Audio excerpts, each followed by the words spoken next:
श्री स्वामी समर्थ. नवीन दिवसाच्या नवीन शुभेच्छा. कशा आहात तुम्ही सर्व? ठीकच असणार, ठीकच राहा. मला काल व्हिडिओमध्ये एक कमेंट्स आला की ताई तू मस्तकावर तिलक लावते पूजा केल्यानंतर, तर तू कंठावर सुद्धा तिलक लावत. तर मला तेवढं म्हणजे एवढं ज्ञान नाही आहे, म्हणजे पूजापाठचं एवढं नाही आहे. मी साधं सिंपलच करते. पण मला म्हणजे कमेंट्समधून खूप छान वाटलं की मला असा कमेंट्स आला म्हणून.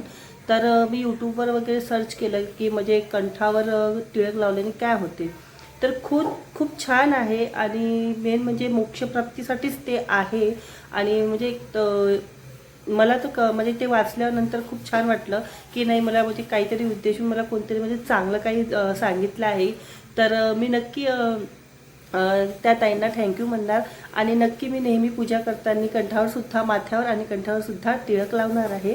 तर तुम्हाला धन्यवाद ताई. तर नंतरची माहिती तुम्हाला देते मी. चला. संपूर्ण तिळकमध्ये 12 तिलक असतात. कंठाच्या तिलक व्यक्तीला नरक नाही भोगावं लागत. 12 तिलकांमध्ये कंठाचा जो तिलक राहतो त्यामध्ये 94 प्रकारचे नरक भोगू शकत नाही.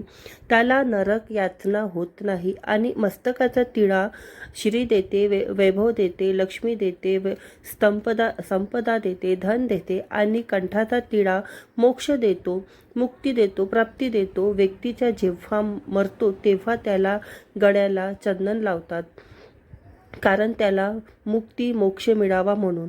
पण मेल्यानंतर चंदन लावण्याचा काय फायदा? त्यापेक्षा जिवंतपणीच कंठाला टिळा लावला तर जास्त फायदेशीर. आपल्या हिंदू धर्मात तुम्ही बघितले असणारच, साधू मुनी, ऋषी मुनी सगळे टिळक लावतात. जर तुम्हाला कुणी प्रसाद दिले आणि तुम्हाला उपास असणार, तुम्ही तो प्रसाद ग्रहण करू शकणार नाही, तर तुम्ही काय करणार?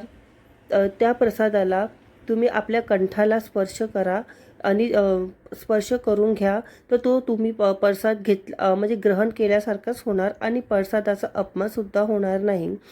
म्हणून हे तिलकाचे फायदे आहे. आणि मस्तकाचा तिळा आणि कंठाचा तिळा खूप आवश्यक आहे. तर तुम्ही नक्की लावत जा. आणि माझा व्हिडिओ कसा वाटला तुम्हाला नक्की लाईक, शेअर, सबस्क्राईब आणि कमेंट बॉक्समध्ये नक्की सांगा. जय श्री स्वामी समर्थ.